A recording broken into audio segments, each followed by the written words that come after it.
Back to news. Congress senior నేత కోట్ల Suryaprakash Reddy party వీడనున్నారా? 65 ఏళ్ల అనుబంధం ఉన్న హస్తం పార్టీని కాదని సైకిల్ ఎక్కబోతున్నారా? కాంగ్రెస్ ప్రభుత్వంలో ఉన్నత పదవులు దక్కించుకున్న కోట్ల పార్టీని వీడడానికి కారణాలేంటి? కర్నూలు జిల్లా కాంగ్రెస్ పార్టీలో అసలేం జరుగుతోంది?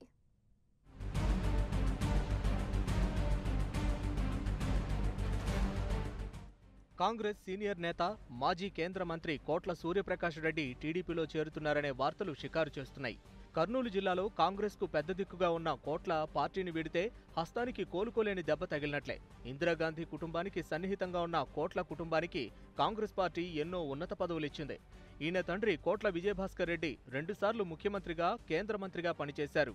అలాగే కోట్ల సూర్యప్రకాష్ రెడ్డి రైల్వే సహాయ మంత్రిగా పనిచేశారు. కాంగ్రెస్ అధికారంలో లేనప్పుడు కోట్ల కుటుంబం పెద్ద దిక్కుగా నిలబడి జిల్లాలో కాంగ్రెస్ ప్రాబల్యం తగ్గకుండా చూసుకుంది. అయితే వచ్చే ఎన్నికల్లో ఏ పార్టీతో పొత్తు ఉండదని, సొంతంగా బరిలోకి దిగాలని కోర్ కమిటీ తీసుకున్న నిర్ణయాన్ని కోట్ల వ్యతిరేకిస్తున్నారు. దీంతో ఆయన కాంగ్రెస్ను వీడతారని జిల్లాలో జోరుగా ప్రచారం సాగుతోంది.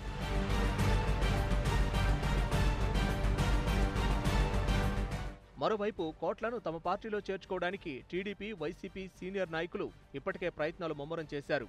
6 నెలల క్రితమే కోట్ల, ఆయన సతీమణి సుజాతమ్మ పార్టీని వీడతారని ప్రచారం సాగింది. అయితే తాను కాంగ్రెస్ను విడిచిపెట్టేది లేదని అప్పట్లో కోట్ల చెప్పడంతో ఆ ప్రచారానికి తెరపడింది. కానీ కాంగ్రెస్ పార్టీ విజయవాడ సమావేశం అనంతరం కోట్ల అలకబోనడంతో పార్టీ వీడతారనే ప్రచారం మళ్లీ జోరందుకుంది. అయితే ఎవరు పార్టీలోంచి వెళ్లినా కాంగ్రెస్కు నష్టం లేదని ఏపీసీసీ అధ్యక్షుడు రఘువీరారెడ్డి అభిప్రాయపడ్డారు. గతంలోనూ చాలా మంది పార్టీని వీడారని గుర్తు చేశారు. అతను వదులుతుంటే నిజంగా బాధాకరమే. నాతో కూడా అతను చెప్పినారు, అతనికి ఉన్నటువంటి ఒత్తిళ్ళు అవి చాలామంది పోయినప్పుడు కూడా నేను బాధపడినాను. బాధపడడం తప్పనిసరి వాళ్ళకి సంబంధించి చెప్తాం, వద్దు అని చెప్తాం. కొంతమంది ఉన్నారు, చాలామంది వెళ్ళిపోయినారు.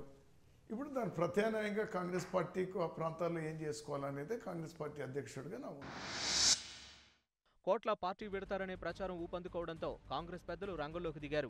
కోట్లను బుజ్జగించే ప్రయత్నాలు ముమ్మరం చేశారు. కేంద్రంలో రానున్నది కాంగ్రెస్ ప్రభుత్వమేనని, మంచి భవిష్యత్తు ఉంటుందని కాంగ్రెస్ పెద్దలు ఆయన్ని సముదాయించినట్లు సమాచారం. కాంగ్రెస్ రాష్ట్ర వ్యవహారాల ఇన్ఛార్జ్ ఉమెన్ చాందీ, సీనియర్ నేతలు ఏకే ఆంటోనీ, ప్రణబ్ ముఖర్జీ బుజ్జగించడంతో కోట్ల కాస్త చల్లబడ్డట్లు తెలుస్తోంది.